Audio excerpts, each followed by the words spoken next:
სამეფოსო ტელემაყურებლებო, ვიწყებთ ახალ სატელევიზიო სეზონს. დღეს ოთხშაბათია და ტრადიციულად ეთერში ზაქარი როჭიკაშვილის საავტორო სამედიცინო რუბრიკა ესკულაპიკადის, რომელსაც განმეორებით იხილავთ ხუთშაბათს და ამავე კვირის შაბათს ან კვირა დღეს. ასე რომ დღეს ჩვენ ძალიან საინტერესო ამბავი უნდა გამცნოთ. ჩვენი გადაცემა დღეს იწყება, ან ჩვენი სეზონი იხსნება, ასე ვთქვათ, ძალიან საინტერესო რესპონდენტით. მე გახლავართ ექიმი, ანესთეზიოლოგი, რეანიმატოლოგი და ნუტრიციოლოგი ელისაბედ ლიზიკუჭავა და ჩემი დღევანდელი სტუმარი არის ქალბატონი თამარ შაქარაშვილი, ზაქარი როჭიკაშვილის გასტროენტეროლოგიური კლინიკა ესკულაპის ექიმი ეპიდემიოლოგი და ქალბატონ თამართან დღეს ჩვენ ძალიან მნიშვნელოვანი თემით მოვედით. მოგეხსენებათ, რომ ზაფხული დამთავრდა, შემოდგომა დაიწყო. მოსახლეობა, რომელიც დასასვენებლად იყო წასული ქალაქიდან გასული და ის მოსახლეობა, რომელიც ასევე თავის სოფლებს უბრუნდება, მიდის და თან მიაქვს ძალიან ბევრი არასასიამოვნო ამბავი, ასე ვთქვათ, სამედიცინო თვალსაზრისით უამრავ სიხარულთან და ასე ვთქვათ, წარმატებასთან ერთად და დადებით ემოციასთან ერთად. არის ერთი პატარა პრობლემა, სამედიცინო პრობლემა, რომელსაც ჩვენ ყოველთვის ექიმები, ასე ვთქვათ, ჩასაფრებული და მომზადებული ველოდებით, იმიტომ რომ ვიცით, რომ შემოდგომის დასაწყისი ძალიან ბევრი ესეთი საინტერესო და საყურადღებო სამედიცინო თემით არის მნიშვნელოვანი, ამიტომაც დღეს ჩვენი რესპონდენტი ზუსტად ეს საინტერესო ადამიანი ქალბატონი თამარი შეირჩა და მაშასე გვინდა დღეს ვისაუბროთ ისეთ პრობლემაზე, როგორიც არის ნაწლავური ინფექციები, ზაფხულის ინფექციები, რომლებიც შემოდგომას ასეთი უცბად ბუმით იჩენს ხოლმე დასაწყისში თავს და მათი მიზეზები. პირველი კითხვა, რაც ქალბატონ თამარს მინდა დავუსვა, ჯერ მოგესალმება ალბათ ქალბატონი თამარი ჩვენს ეთერში და მოგესალმებით და ცხელი ზაფხულის მერე მინდა გისურვოთ მშვიდი ჯანმრთელი შემოდგომა და წარმატებები. ქალბატონ თამარ, ძალიან დიდი მადლობა პირველ რიგში რომ შეწუხდით და მოვბრძანდით ჩვენთან და დაგვითმეთ დრო, იმიტომ რომ ვიცი ძალიან დაკავებული ბრძანდებით, მაგრამ დღეს ჩვენ ვისაუბრეთ გადაცემის წინ ქალბატონ თამართან და შევთანხმდით, რომ ძალიან სასწრაფოდ უნდა ჩაგვეწერა ეს გადაცემა, იმიტომ რომ თემა ძალიან აქტუალურია. და პირველი რაც მინდა რომ აი ამ პრობლემის გარშემო ვკითხოთ, ეს არის ზოგადად ნაწლავური ინფექციების მიმართ საქართველოს როგორია ამ შემთხვევაში და საქართველოში ნაწლავური ინფექციების ეპიდემიოლოგიურ სურათში, ასე ვთქვათ, რა ტენდენციები შეიმჩნევა, რომელი დაავადებები უფრო ხშირად ვლინდება და როგორია სეზონური მერყეობა, მივსდევთ თუ არა ჩვენი გლობალურ ასე ვთქვათ, შიშს, რასაც ვამბობთ, იმიტომ რომ თქვენ მოგეხსენებათ, რომ პირველ რიგში ეს სეზონურობა ასევე განპირობებულია იმით, რომ სწავლის სეზონი იწყება. და მეტ რისკებსაც ხო, მშობლები, აი თქვენ გზაზეც კი შეგიძლიათ ნახოთ რა ხდება საერთგლისისკენ მომავალ ტრასაზე, ხო, იმიტომ რომ მასობრივად ნაკადი ხალხის ბრუნდება დედაქალაქში და იმ ადგილებში, საიდან ცხოვრობენ. როგორია საქართველოში ტენდენცია ამ მიმართულებით და გვაქვს თუ არა რამე თავისებურება? ზოგადად ნაწლავურ ინფექციებს ეს მსოფლიოში მიღებული სტანდარტია, რომ ძირითადად სეზონურობა ახასიათებს და უფრო მეტად ახასიათებს ბაქტერიულ ნაწლავურ ინფექციებს, სეზონურობა განსაკუთრებით ზაფხულის პერიოდში და ინკუბაციური პერიოდის გათვალისწინებით კლინიკური გამოვლინებები უკვე აი შემოდგომის დასაწყისში იჩენს ხოლმე თავს, როდესაც უკვე ბრუნდებიან კურორტებიდან ბავშვები და ემზადებიან სასწავლო წლისთვის. ხადაშორის, როგორც კლინიკის ეპიდემიოლოგი, მინდა გითხრათ, რომ სწორედაც ამ ტენდენციას მიუყვებით ფაქტობრივად მაღალია უკვე მომართვიანობა ნაწლავური ინფექციების. და განსაკუთრებით პატარა კონტინგენტში. ერთ წლამდე ასაკის ბავშვებში განსაკუთრებით მაღალია. ზოგადად ესეა მიჩნეული, რომ ბავშვთა სიკვდილობის გამომწვევი დაავადებების ხუთეულში, პირველ ხუთეულში შედის ნაწლავური ინფექციები და ეს უკვე თვითონ მიგვანიშნებს რამდენად მაღალი რისკის შემცველი და როგორი სერიოზული პრობლემის წინაშე ვდგავართ. მით უმეტეს ქვეყანა, რომელშიც სოციალურ-ეკონომიკური მდგომარეობა არც ისე სახარბიელოა.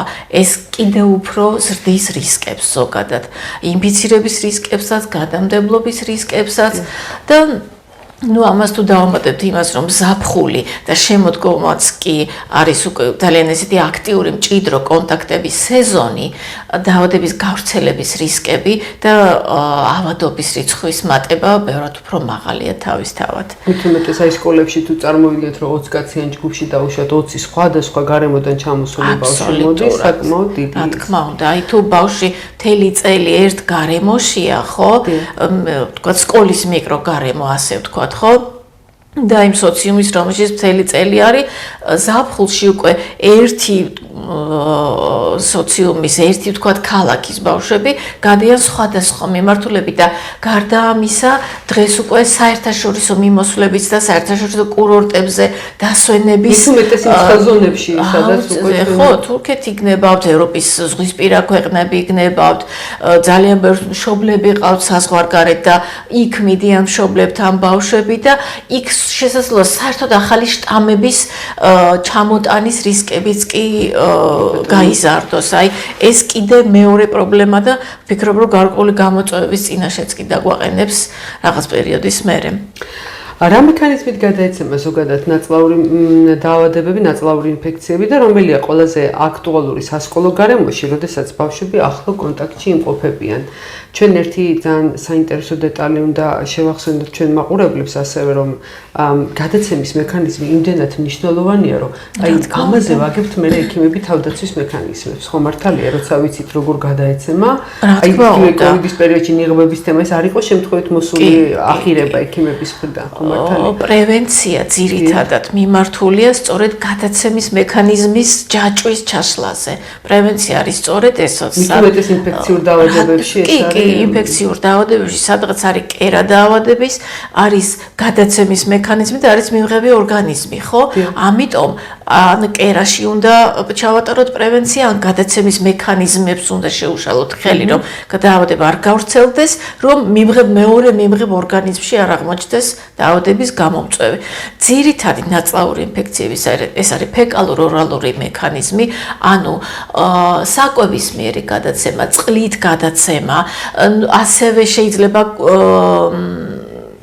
კონტაქტური მექანიზმი დაბინძურებული ზედაპირიდან მეორე ადამიანის ხელზე მოხდეს მიკრობი და შემდეგ მოხდეს კუჭნაწლავის ტრაქტში და ასე შემდეგ. სამწუხაროდ ამასაკის ბავშვებს ხშირად უყვართ ხო ნერწმით ხელის უნდა ზოგი პასტას ლოკავს ზოგი რა ზოგი. პატარა ბავშვებს აქვთ ეს თვისება პირში ჩაიდონ თითქოს აი ფერი იციან ფერი აღიქვეს ფორმა აღიქვეს შეხებით შეიგრძნეს და ეხლა უკვე გემოთი და გემოვნების ინსტინქტი აქვს ბავშვს და ამიტომ ყველაფერი პირში მიაქვს ხო პატარა ბავშვი დაბლა რო თამაშობს ცუდი არ არის უნდა გარემოსთან და ბუნებასთან კონდეს შეხება მაგრამ ისე უცაბედად შეიძლება პირისკენ წაიყოს ქვიშა ხელი ან რაღაცა ნივთი იპოვოს კიდე მეორე პრობლემა როდესაც აი კურორტებზე მიდიან ბავშვები და სხვა ოჯახის წევრი ბავშვებთან არიან კონტაქტში ხო ჩვენ არ ვიცით ის მეორე ბავშვი რა მიკრობის არებელია ცოტა ხნით ადრე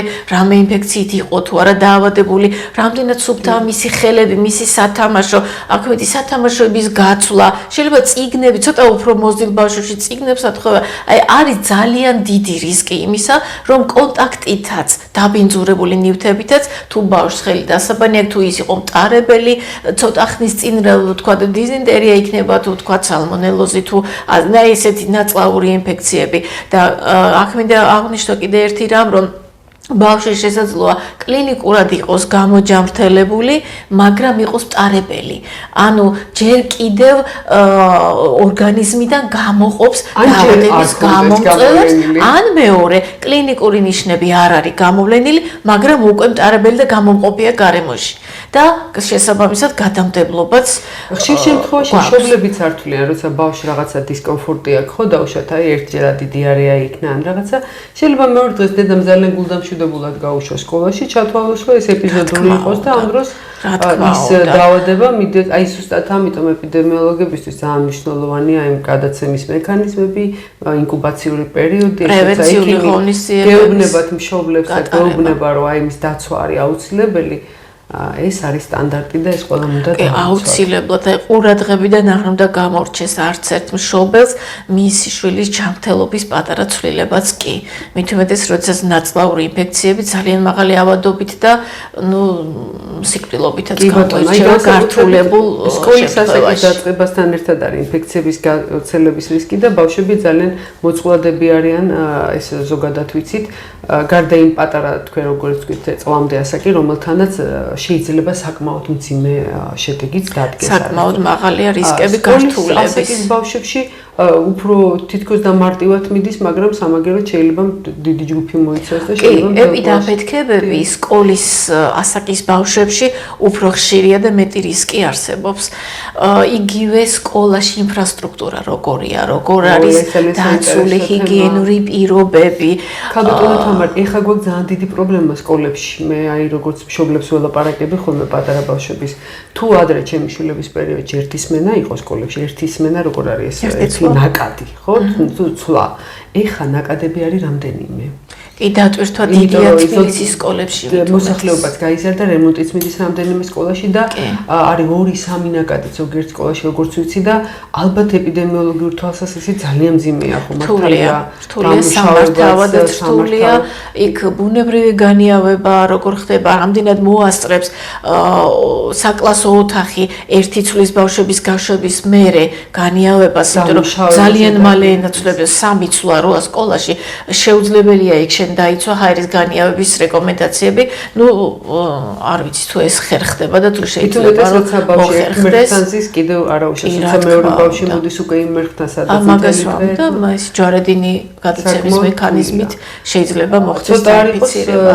არ ვართ მზად ასეთი გამოწვევისთვის, იმიტომ რომ სხვანაირ თქვენ სწორი ბრძანეთ ცოტა სხვა მომზადებას მოითხოვს სკოლები, აი ესეთი რა ვიცი ცვლების დამატების შემთხვევაში. კი, რა თქმა უნდა.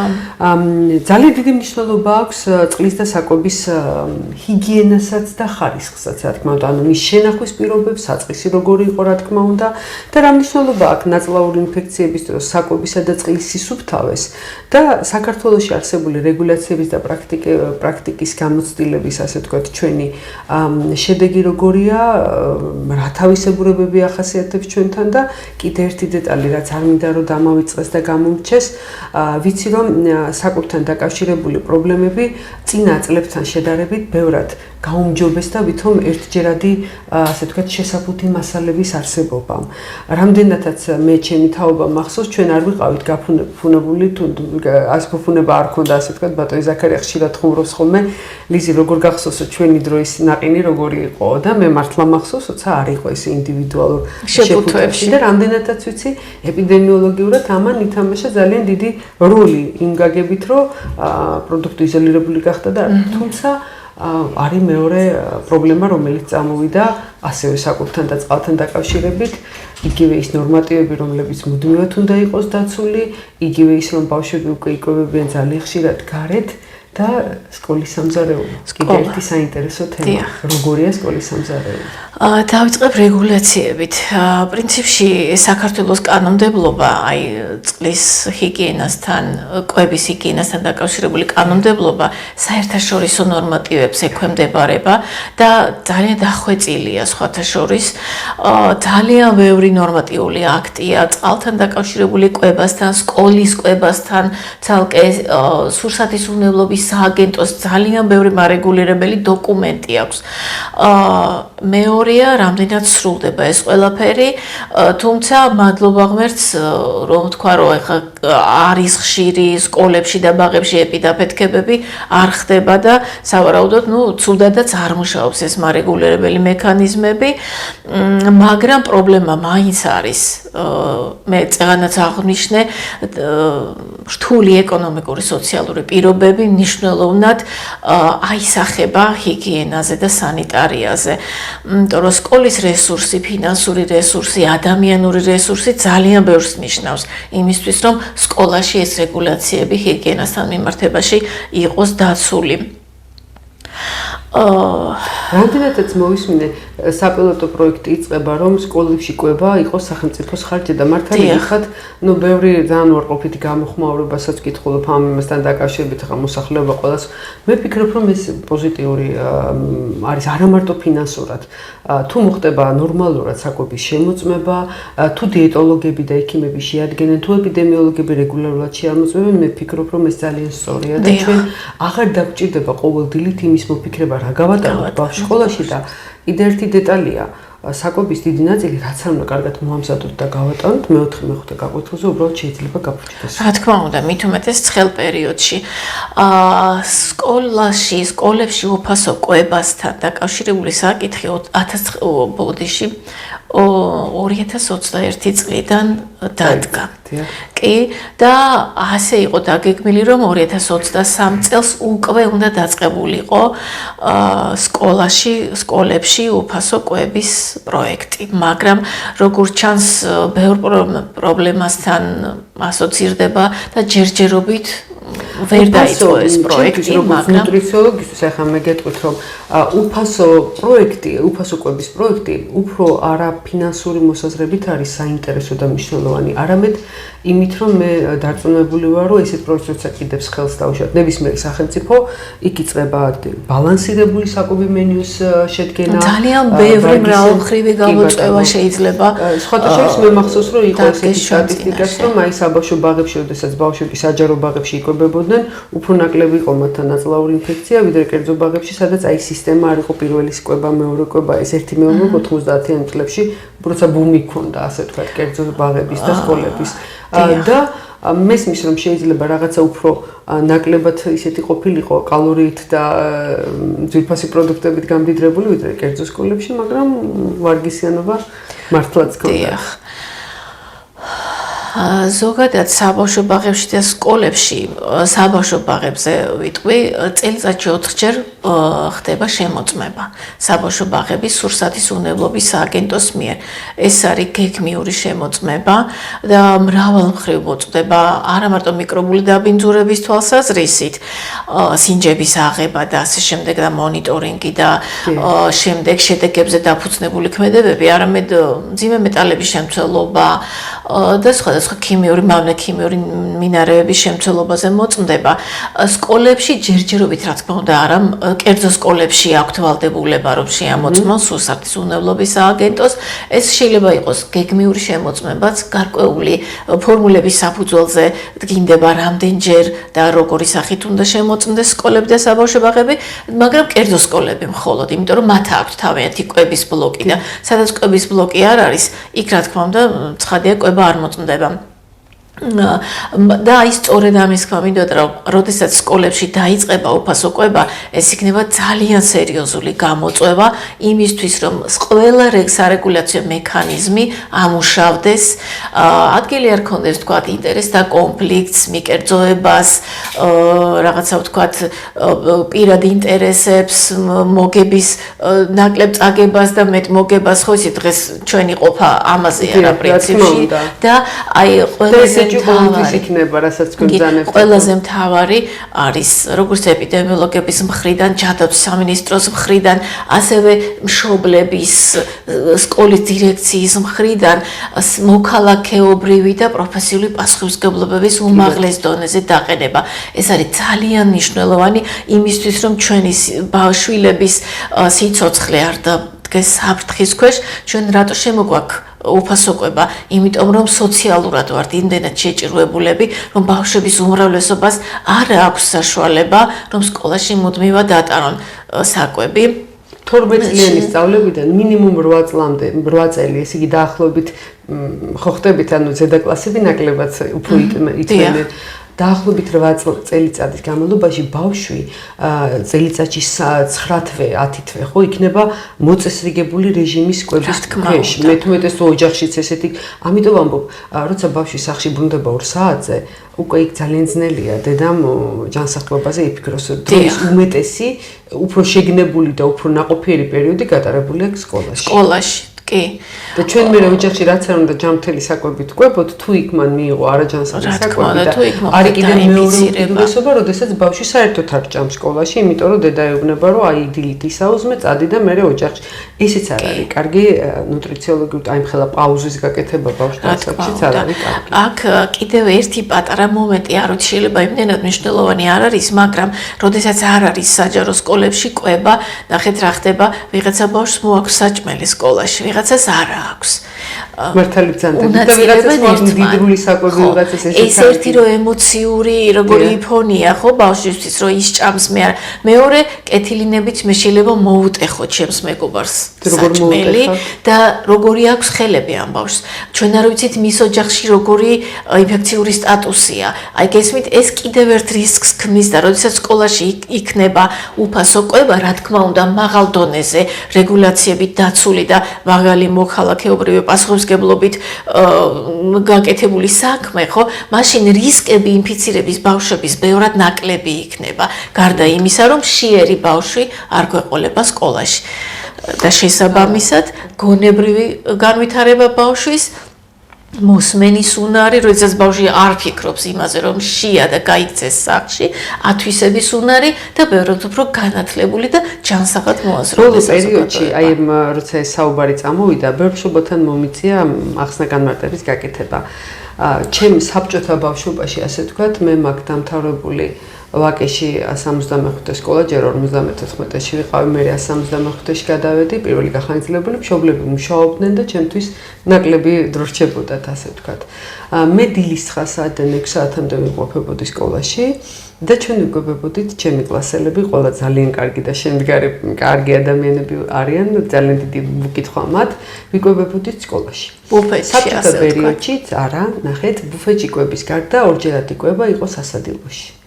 თუ ეს სისტემა აღდგება, როგორ სადილობდით, როცა ეს არის ძალიან ბევრ უცხოურ სკოლებში, აი ფილმებში შეგიძლიათ ნახოთ, როცა მიდიან ხელსაბანებში იბანენ ხელს, იშრობენ აუცილებლად, მიდიან იკვებებიან, მე თვითონ მეაქვთ ეს სინზე დალაგებული ჭურჭელი აბარებენ, კულტურად გამომუშავდება, თუ ესეთი მოდელის განმეორება მოხდება, იმიტომ რომ ჩემ ბავშვობაშიც კი სულ რამდენიმე სკოლას ჰქონდა ეს ბუფუნება, რომ ქონოდა თავისი უშველებელი სასადილო.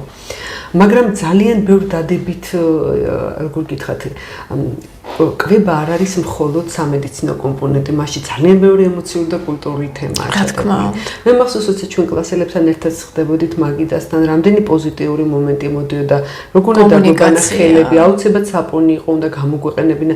აი ეს მომენტი, რაზეც თქვენ ახლა ბრძანებთ, რომ ბავშვი, რომელიც მერხთან ჭამს და უწყლადებს, იქ რა თქმა უნდა, ჩვენ ვერ წარმოვიდგინე, როგორ შეიძლება გვეჭამა კლასში. იმიტომ რომ კლასში არავინ არ ჭამდა და ეს ძალიან ისეთი საინტერესო და იმიტომ რომ მე კიდევ ერთხელ ვამბობ, ბავშვები უმეტეს დროს ატარებენ და ყველაზე ისეთი შეგნებულ და ფუნქციურად დატვირთულ დროს ატარებენ სკოლებში. მით უმეტეს დღესდღეობით ჩემს პერიოდში გახანგრძლივებული სკოლა ცოტა ისეთი მათითვლებოდა, დღესდღეობით პირიქით პრივილეგირებული ბავშვების ფუფუნებაა, რომ მშობლებს აქვთ საშუალება ისეთ სკოლებში მიიყვანო, მე გულისხმობ კერძო სკოლებს, სადაც არის მოსამზადებელი ჯგუფები. და გამოდის, რომ ბავშვი მთელი დღე ატარებს აი სკოლის გარემოში და ამდენად ძალიან ბევრი საინტერესო სკოლის კვება აქედან გამომდინარე ძალიან მნიშვნელოვანია. ჩვენ ახლა ესე ვთქვათ, ძალიან ორგანულად გადავედით კიდე ერთ საინტერესო თემაზე. ეს არის პირადი ჰიგიენის განსაკუთრებით ხელის სისუფთავის დაცვა და რამდენად რეალურად ამცირებს დაავადებების რისკს, არსებობს თუ არა მონაცემები ხელის დაბანის ეფექტიანობის შესახებ, რამდენად მნიშვნელოვანია საპნის ან ზოგადად თხევადი საპონი იქნება თუ მშრალი მისი გამოყენება. და რამდენად მნიშვნელოვანია, მე ვიცი, რომ ექიმებს და ეპიდემიოლოგებმა ჩემზე კარგად იცით, მთელი მეთოდოლოგია არსებობს, როგორ დავიბანოთ ხელი. რა თქმა უნდა, ჯანმრთელობის მსოფლიო ორგანიზაციის პრიორიტეტი არის ხელის ჰიგიენა.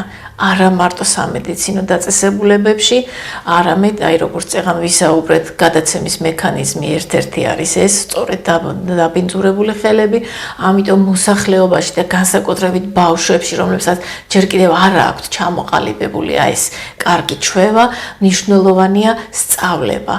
აუცილებლად სკოლაში უნდა ისწავლებოდეს, მე არ ვამბობ როგორც ცალკე საგნად ჩამოყალიბდეს, მაგრამ გარკვეული სახალისო აქტივობების სახით სკოლამ ბავშვს უნდა მიაწოდოს ეს ინფორმაცია კარგად დაიმახსოვროს ბავშვმა რამდენად მნიშვნელოვანია. ძალიან ინტენსიური ისინი გქონდა, ასე თქვა, ტრენინგები, სწავლებები, საინფორმაციო კამპანიები. დიახ, მაგრამ პანდემია რო ჩაივლის, ჩვენ ცოტა ხანმოკლე მეხსიერება გვქონდა. და ჩვენი ხელები ისევ წავიდა და ზოგადად რა არის, იცით, ძნელიც არის მუდმივად ბავშვს უხელებში უყურო. თავარია ბავშვს ჩაუნერგო ეს. რამდენჯერმე გამეორებით დაამახსოვრებინა, რომ უფროსის ზედამხედველობის გარეშე რომ წავა ბავშვი ტუალეტში, იცოდეს რომ მან ტუალეტის მერე ხელი უნდა დაიბანოს აუცილებლად. ერთი მომენტი კიდევ არის ესეთი დოკუმენტი, გაიდლაინია, უფრო სწორად არ არის ეს რაღაც მარეგულირებელი დოკუმენტი და ესე გაიდლაინი, ანუ სახელმძღვანელო წყალი, ჰიგიენა და სანიტარია სკოლაში, სადაც ერთი ძალიან სასიამოვნო, ესეთი ძალიან შთამაგონებელი ფრაზა წერია. სკოლებში საპირფარეშოების სისუფთავე და მოწყობა მნიშვნელოვნად ამცირებს ვანდალიზმს ბავშვებში. ეს ძალიან ბევრს ნიშნავს. ბავშვი როდესაც ხედავს, რომ მისთვის არის კომფორტული, სუფთა და ლამაზი გარემო, მას მამნებლობის ნაკლები შანსი ეძლევა და მამნებლობის ნაკლები შესაძლებლობა ეძლევა. შესაბამისად, მე არ ველოდი ამ ფრაზას, მაგრამ აღმოვაჩინეს ძალიან მნიშვნელოვანი. იწვევს ძალიან დიდ დადებით ემოციებს, იქ ვთქვათ, ფერებში გადაწყვეტას მნიშვნელოვანია ძალიან.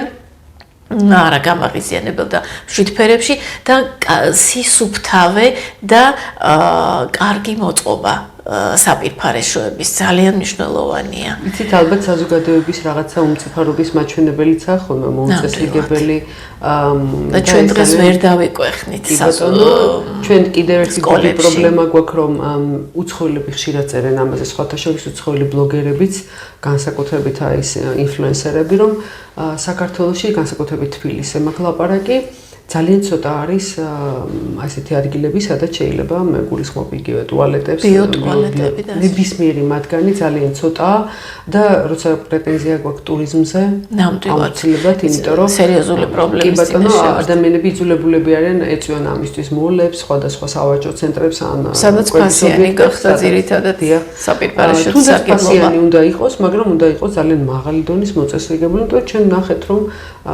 ესეთი ადგილები შეიძლება მართლაც ეპიდემიის წყარო აღმოჩნდეს. ინფექციის გადაცემის. საზღვაო სეზონის მნიშვნელობა რამდენად რეალურია და ხომ არ არის რაღაცა გარკვეული მითი, იმიტომ რომ ჩვენ ეხლა საზღვაო სეზონიდან გადმოვედით. რეალურად განაპირობებს თუ არა წყლების დაბინძურებას, ცოტა ხნის წინ იყო Facebook-ზე სერიოზული სკანდალი, როდესაც ერთ-ერთი ქალბატონი დებდა ვიდეოს, რომელიღაც საზღვაო კურორტიდან, რომ იქ კანალიზაცია ჩაედინება და წყალი ძალიან დაბინძურებული იყო და მთელი საშინელი ის მოყვა ამას, ასე ვთქვათ, კომენტარები. რამდენად რეალურია ეს საზღვაო სეზონის, ასე ვთქვათ, თემა, თუ მითია ეს ყველაფერი? იცით რა არის, რეალური კი არ არის, გაიზარდა კიდევაც რისკები, იმიტომ რომ მოგეხსენებათ, დღეს საერთაშორისო ტურიზმი განვითარდა ძალიან და პრინციპში ეს კარგად უნდა აესახოს მოსახლეობის სოციალურ-ეკონომიურ მდგომარეობაზე, მაგრამ მეორე გამოწვევის წინაშე დავდექით, გაიზარდა მშენებლობების ზღვისპირა დასახლებების. ძალიან თან ესე კერძო სახლები კი არა, მარტო მაღალსართულიანი სასტუმროები და შესაბამისად ის საკანალიზაციო სისტემა გაფართოვდა, ხო? და სად მიდის ეს კანალიზაცია? ამდენი უცხო ტურიზმის, უცხოელი ტურისტების მშენებლობები ალბათ ვერ უძლებს. საოცარი, მერე მასშტაბები საოცარი. ზღვისპირა, სადაც პრინციპში არც კი იყენებდნენ საზღვაო კურორტებად, ის ადგილებიც კი უკვე განაშენიანებულია და შესაბამისად საკანალიზაციო სისტემა იტვირთება და სად უნდა წავიდეს ზღვაში, ხო? და ბუნებრივი თქმით გაწმენდა კი ხდება გარკვეული პერიოდის მერე, მაგრამ გააჩნია რამდენად არის დაცული ის სიღრმეები, რა სიღრმეშიც უნდა ჩავიდეს საკანალიზაციო სისტემა და რაც არ დაცული იყოს მატება დაბინძურების, თავისთავად ზღვის დაბინძურებას იწვევს და ზრდის რისკებს, რა თქმა უნდა, წყლით ნაწლავური ინფექციების გავრცელების. ქალაქებში, სადაც შემოდის გემები, რომლებსაც მიუხედავად აკრძალულობისა ყველაფერი აქტიურია, მიმოსვლა, საზღვაო მიმოსვლაც მით უმეტეს, გადაზიდვები, ტურისტული საზღვაო მიმოსვლა და ასე შემდეგ და მართლაც ვდგებართ სერიოზული რისკების წინაშე. და აქ უკვე კიდევ მეორე საკითხია, რამდენად ეყოფა ადამიანური თუ ფინანსური თუ ტექნიკური რესურსი იმისთვის, რომ ამ რისკებს გაუმკლავდე. რესურსები მართლა ძალიან მნიშვნელოვანია, მით უმეტეს პლაჟებზე არ ხდება ისეთი სრულფასოვანი დაავადება, როგორცაც ვისურვებდით და თან არ დაგვაუწყოს, ჩვენ გვაქვს უნიკალური ქვიშის პლაჟები, რომლებიც სხვა სტანდარტებს მოითხოვს აბსოლუტურად დასუფთავების, იმიტომ რომ იქ სიღრმეში შეიძლება ხალხი ყველაფერს დებდა მახსოვს სამსაზღვაო სეზონზე ზოგმა ნემსი იპოვა, ზოგმა რა იპოვა, ზოგმა ნაგავი და ასე შემდეგ. ეს ძალიან სამწუხაროა, რა თქმა უნდა და ყველა უნდა გაუფრთხილდეთ ამას. ნაწლაური ინფექციების პრევენციის თვალსაზრისით რა მეთოდებია გამართლებული? ვაქცინაცია შეიძლება თუ არა გამოყენებული იქნას, რა პრევენციული ღონისძიებები შეიძლება ჩატარდეს, ჰიგიენის რამე სტანდარტები არსებობს თუ არა და ზოგადად ინფრასტრუქტურის გაუმჯობესება რაც წეგან ახსენეთ. რა შეიძლება გავაკეთოთ იმისთვის, რომ ნაწლაური ინფექციის გავრცელებისგან მოახდინოთ მოსახლეობის დაცვა. უფრო გლობალურად შევხედოთ თემას და არა დავუშვათ ეპიდემიოლოგიის კუთხით. სახელმწიფოებრივ დონეზე. მაინც აი აქედან მინდოდა დაწყება, რეგულაციებმა უნდა იმუშაონ ისე, როგორც წერია.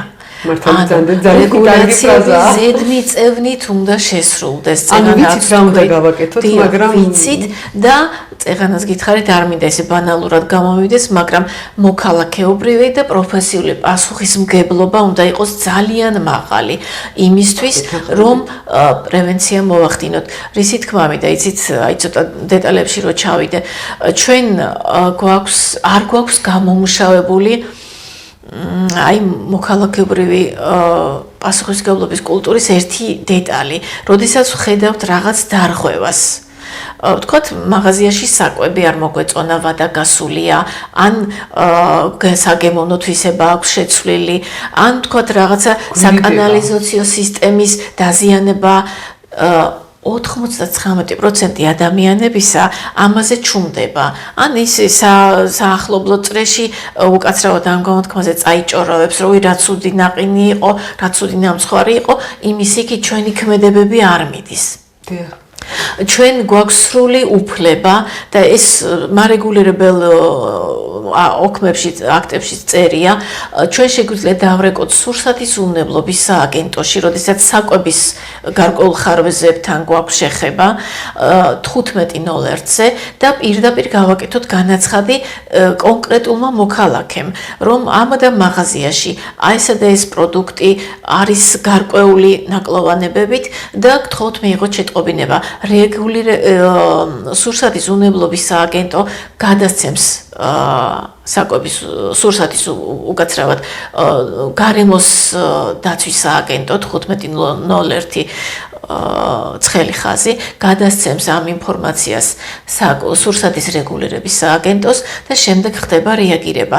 კონკრეტულად მე ცოტა ხნის წინ მქონდა ესეთი შემთხვევა და მე არა მარტო როგორც მოქალაქეს, არამედ როგორც ეპიდემიოლოგს არავითარი უფლება არ მქონდა, რომ ამ ფაქტზე რეაგირება არ მომეხდინა. შევიდი ერთ-ერთ მაღაზიაში, ჩემს სამსახურთან ახლოს და შევიძინე ტკბილეული, შეფუთული, აუცილებლად ვკითხულობ ვადას არ არსებობს, რომ მე ვადა არ ნახო შეფუთვაზე, ვადა იყო დაცული, ეტიკეტირება, ყველაფერი ქონდა თავის ადგილზე, მივედი სამსახურში და გავხსენი, მაგრამ შიგნით ხდებოდა საშინელება. საშინელი საგემოვნო თვისებები, ან შენახვის პირობები, ან ცხობის პირობები იყო დარღვეული. ქონდა დამწვარი ძაღე ზეთის სუნი პროდუქტი, იმის გასინჯვასაც არანაირი მნიშვნელობა არ ქონდა.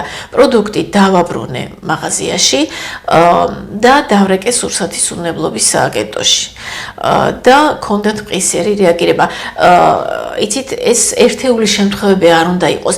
ნებისმიერ მოქალაქეს არ უნდა ქონდეს შიში იმისა, რომ აი მე ხომ რომ დავრეკო სადღაც მე ვიღაცამ სადღაც მახე არ დამიგოს და ვინმე მაქეთ არ დამდოს ბრალი რამეში. ჩვენ არ ვართ მიჩვეულები იმას, რასაც ევროპაში ჩვეულებრივად ქვია. სამწუხაროდ აი ხანდახან არის ხოლმე, რომ ადამიანს უბრალოდ ან სათვალე არ აგინან პატარა ასობით დაწერილ ვადას ვერ კითხულობს. მე ვფიქრობ, რომ ჩემს წინ არსებულმა ადამიანმა რომ გამოიჩინა კეთილგონიერება და ამოაღებინა ეს პარტია, იმით მე გადამარჩინა შეიძლება და ეს ძალიან კარგი. ეს არ არის მარტო ჩემი ხედვით უყურებ და მე მოდი დროა თქვენ სწორად ძალიან. ჩემი მოვალეობა მარტო იმიტომ არა, რომ მე ჩემ შვილს არ ვაჭამო და მე არ ვჭამო ეს. ხო, მე გადავაგდე და მთლიანი პროდუქცია ამოღებულია, არავინ არ მიიღებს ამ პროდუქტს.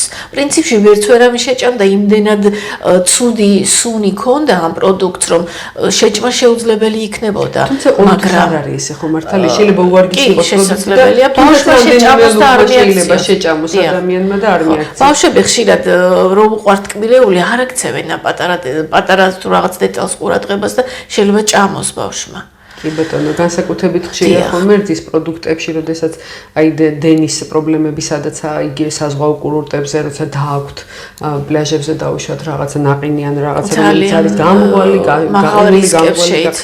სახში მომზადებული პროდუქტი. არა მარტო პროდუქტის შეფუთვა უნდა იყოს მიმზიდველი და ნორმების და არამედ როგორ მომზადდა, ის სწორედ ქალბატონო თამარმა სად მომზადდა. და სამწუხაროდ სახლში რეგულირება არ მუშაობს სახში მომზადებულ პროდუქტს ვერავინ ვერ დააწესებს კონტროლს და კი ბატონო და შეიძლება მაღაზია იყოს ძალიან ცნობილი და ძალიან ისეთი გამართული და კაი სუპერმარკეტი, მაგრამ პროდუქციას კონდეს თვითონ კონდეს პრობლემა პროდუქტს და ეს რა თქმა უნდა არ ნიშნავს, რადგან აი მაღაზიაში ვიყიდეთ, ამიტომ ყველაფერი კარგია და სწორია.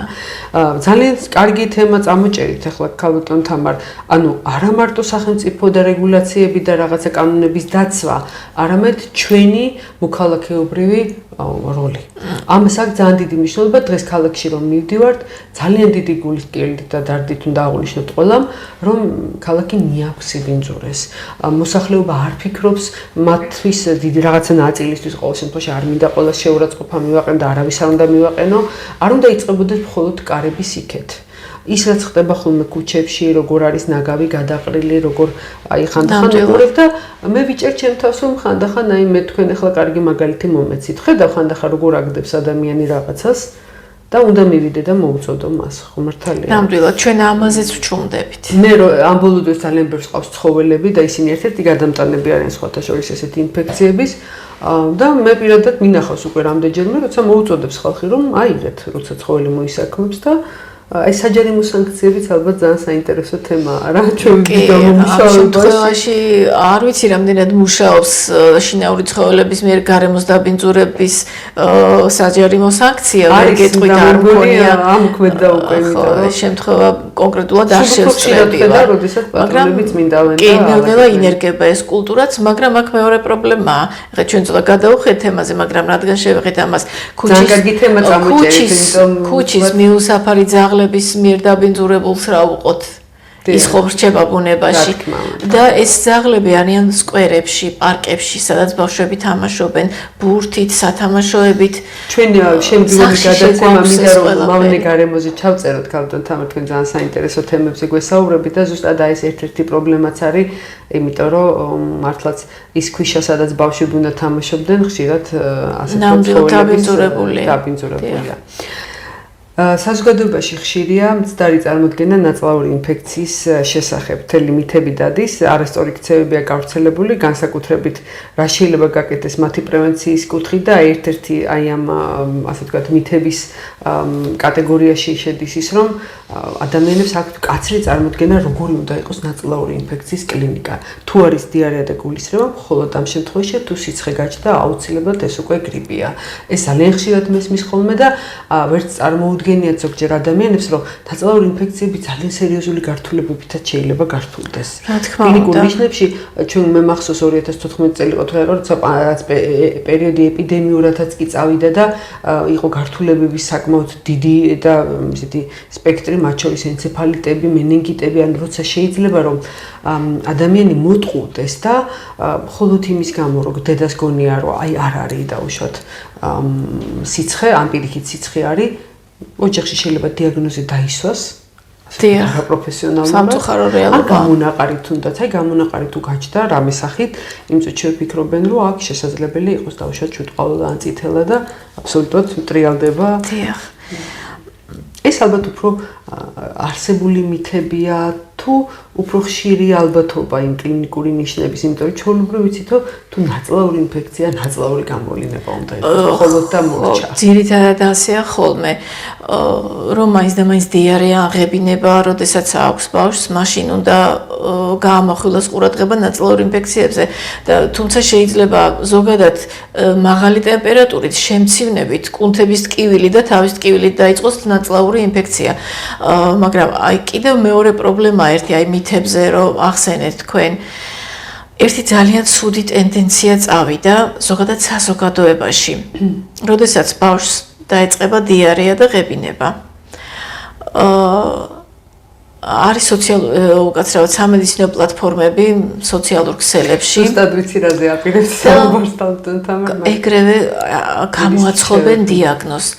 ჩემ შვილს ექიმამ დაუსვა ენტეროვირუსის დიაგნოზი და ენტეროვირუსი იქნება და აი ეს დაალევინე, ანუ ანტიბიოტიკებს დაუსვავენ მიწეთში. თან უყურეთ ამ სოციალურ პლატფორმებზე თანდათან შემცირდა ექიმების კომენტარები და ექიმების პროფესიონალური რჩევები და დარჩა საზოგადოება, რომელსაც კონკრეტული მისი შვილის შემთხვევა, როდესაც მის შვილს ექიმად დაუსვა, თქვათ, ენტეროვირუსის დიაგნოზი, ეს დედა განაზოგადებს ყველაზე და რახან მეორე დედამ დაწერა, რომ ჩემ შვილს აქვს ღებინება 3 დღეა და დიარეა, თურმე მის შვილს მეორე ქალბატონი უსვამს დიაგნოზს ენტეროვირუსს. ეს არის ძალიან სახიფათო ტენდენცია.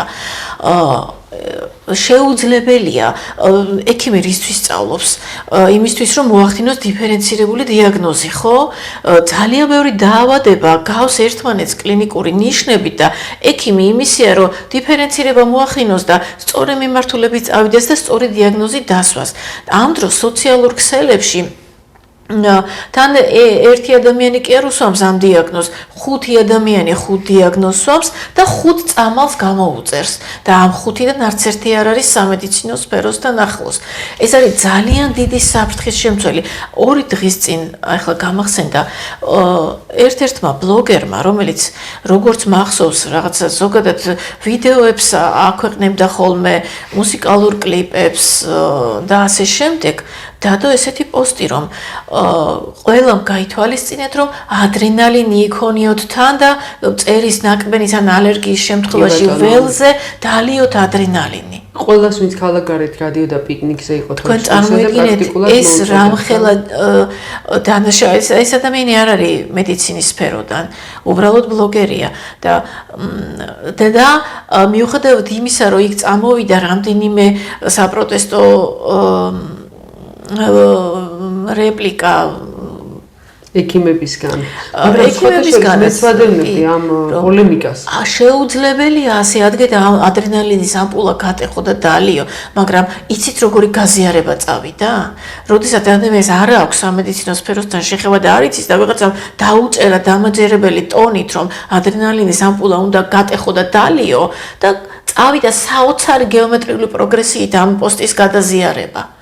მიუხედავად იმისა, რომ მეც და ბევრმაც დაუწერა, რომ აიღე ეს პოსტი არ შეიძლება და მე სადღაც ChatGPT-ით რაღაცა პატარა ამოგლეჯილი ნაგლეჯი იგივე პოსტის ავტორმა ჩააგდო კომენტარში, რომ თურმე ამდენი მილიგრამი 1 წლამდე ბავშვმა უნდა მიიღოს, ამდენი მილიგრამი 5 წლამდე. ხო, არც ეს არ არის. აი, ასეთი საფრთხეები და ეხლა გადავიდი იგივე ინფექციებიდან. არ შეიძლება სოციალურ ქსელში დასმული დიაგნოზით შენი შვილი დატოვოს სახლში. ეს არის ძალიან დიდი საფრთხე. როდესაც 2-3 დღე ბავშვს აქტიურად უგრძელდება ღებინება და დიარეა, კი არ უნდა დაასვა კითხვა სოციალურ ქსელში, უნდა სასწრაფოდ წაიყვანო ბავშვი ექიმთან. მე კლინიკის ეპიდემიოლოგიც ხო ვარ და ყველა შემთხვევა ნაწლავური ინფექციის გადის ჩემი აღრიცხვის ჟურნალში და უკვე არის ჰემოლიზურ-ურემიული სინდრომის შემთხვევები, აი რომელსაც იწვევს ნაწლავის ჭხირი, ეშერიხია და ენტეროჰემორაგიული ეშერიხიოზებით რთულდება, მე რთულდება თირკმელების უკმარისობით, ჰემორაგიებით და ეს არის ძალიან მაღალი ლეტალობით მქონე ინფექცია და შესაძლოა ბავშვს მოუწიოს თირკმლის დიალიზზე გადასვლა. გესმით, ეს არის საოცრად დიდი საფრთხე. გართულებები, რაზეც წერმამ საუბრობდით მე და ქალბატონი თამარი, როგორ შეიძლება კლინიკური ნიშანი მარტო 2 ნიშნამდე დაყავთ, ეს არის ღებინება და დიარეა და ის იქეთ თუ რამე გამოვლენა ქონდა, რატომაც ავტომატურად ვარდება ხოლმე ნაწლავური ინფექციების ნებისმიერი სახე.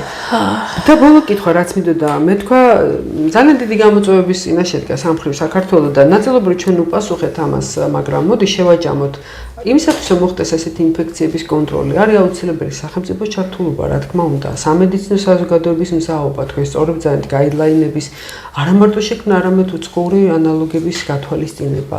და პირველი ეს არის ძალიან მომეწონა რომ ეს თემაც წამოწეთ, ეს არის ჩვენი მოქალაქეობრივი ვალე, თუნდაც იგივე სოციალურ ქსელებთან მიმართებაში რაღაცა სერიოზულ საფრთხეს ქმნის კი, აი ეს აღარ იფილტრება ეს ინფორმაცია და ძალიან სერიოზული საფრთხეა. აქ უნდა იყოს ჩართული შობელი, აუცილებლად სკოლა, სკოლის დირექცია, სკოლის ექიმი თუ ექთანი, პედაგოგი, კვების ობიექტის მარეგულირებელი მექანიზმის მუშაობა, დაემორჩილოს კვების ობიექტის წარმომადგენელი, უნდა დაემორჩილოს იმ მარეგულირებელ მექანიზმს, მე მესმის ძნელია ჩვენი ქვეყნის პირობებში შეასრულო ყველა რეგულაცია, იმიტომ ეს დიდ ფინანსურ დანახარჯებთან არის დაკავშირებული, მაგრამ ჯობია გაიღო მეტი თანხა იმისთვის, რომ შენ მიერ წარმოებული პროდუქციით არ დაზარალდეს ვინმე, ვიდრე დაზოგო თანხა და მე დავდგეთ სავალალო შედეგების წინაშე. ანუ სკოლას აქვს ძალიან დიდი მნიშვნელობა იმისთვის, რომ მოზარდებში მოვახდინოთ ჰიგიენის სწავლება, პრევენცია და ბავშვები გავზარდოთ ისე, რომ მათ გათავისებული ქონდეთ, გათვითცნობიერებული ქონდეთ, რას ნიშნავს თუნდაც ხელის დაბანა, თუნდაც სწორი ქცევა, საპირფარეშოთი სარგებლობა და ასე შემდეგ, ასევე პედაგოგებშიც იგივე აუცილებელია რომ ისწავლოს. სხვა შორის ეს მარეგულირებელ დოკუმენტებში ეს ყველაფერი წერია, მაგრამ რამდენად სრულდება ეს მეორე საკითხია. აღნიშნავს, ოდესაც ტრენინგები უტარდებათ, აუცილებლად ეს კომპონენტი გათვალისწინებული აქვს და იყოს გათვალისწინებული. მათ ასე ვთქვათ, ავალდებულებს დოკუმენტები, რომ ბავშვებს ასწავლონ ჰიგიენა, ჰიგიენური ნორმების დაცვა. და ეს ძალიან კარგია, იმიტომ რომ პედაგოგისგან ხანდახან ბავშვი უფრო მეტად იღებს ინფორმაციას, ვიდრე მშობლისგან. მით უმეტეს, როცა პედაგოგს ძალიან დიდი გავლენა აქვს და ნდობა ბავშვების. და ეს ძალიან კარგია. ძალიან დიდი მადლობა მინდა მოგახსენოთ ქალბატონ თამარ, შეგახსენებთ, რომ ჩვენი დღევანდელი სტუმარი იყო ქალბატონი თამარ შაქარაშვილი, ექიმი, ეპიდემიოლოგი, რა თქმა უნდა, ისევ საინტერესო თემით მოვიდა. მე მინდა ქალბატონ თამარ ჩამოვართვა პირობა, რომ კიდევ შევხვდებით ძალიან მალე ერთმანეთს, იმიტომ რომ ამოუწურავი და ძალიან საინტერესო საუბარია ქალბატონ თამარს და ჩვენ თემები ეპიდემიოლოგიაში არ გველევა ქალბატონ თამარ, იმიტომ რომ ეს გახდა მედიცინის ალბათ ერთ-ერთი ყველაზე ისეთი სწრაფად განვითარებადი და მე იტყოდი რომ მნიშვნელოვანი დარგი, იმიტომ რომ მოსახლეობა დედამიწაზე ძალიან გაიზარდა თქვენ სწორედ ძალიან და დღითიდღე ახალი გამოწვევების წინაშე ვდგებით. კი ბატონო და ცოტა ჩვენი იმუნიტეტიც ისეთი აღარ არის როგორც წინაპრების, რომლებიც ვიხუმრებენ ხოლმე. ახალი მიკროორგანიზმები ჩნდება, გვახსოვს. კი ბატონო, ჩვენც ადამიანი ევოლუციის მიხედვით თუ ჩავთვლით რომ ვიწყებით იმ ადამიანთან, რომელიც უმხურც ჭამდა, თუ თვლით ამას, რა თქმა უნდა, ესე ნახავთ რომ ჩვენც ვითარდებით და ჩვენც უფრო და უფრო ნატივ და დახვეწილ პროდუქტებთან გვიყვარს შეხება. თანდათან, რა თქმა უნდა, ეს მოქმედებს კიდეც ჩვენ იმუნურ სტატუსზე. ძალიან დიდი მადლობა ქალბატონ თამარ, მადლობა ამ საინტერესო საუბრისთვის, მადლობა მინდა მოვახსენოთ ჩვენ ტელემაყურებელს და ჯანმრთელობა მინდა ვუსურვოთ. მადლობა თქვენ მოწვევისთვის და მინდა საქართველოს მოსახლეობას უსურვოთ ჯანმრთელობა პირველ რიგში და ჩვენს ბავშვებს წარმატებული წელი. მადლობა.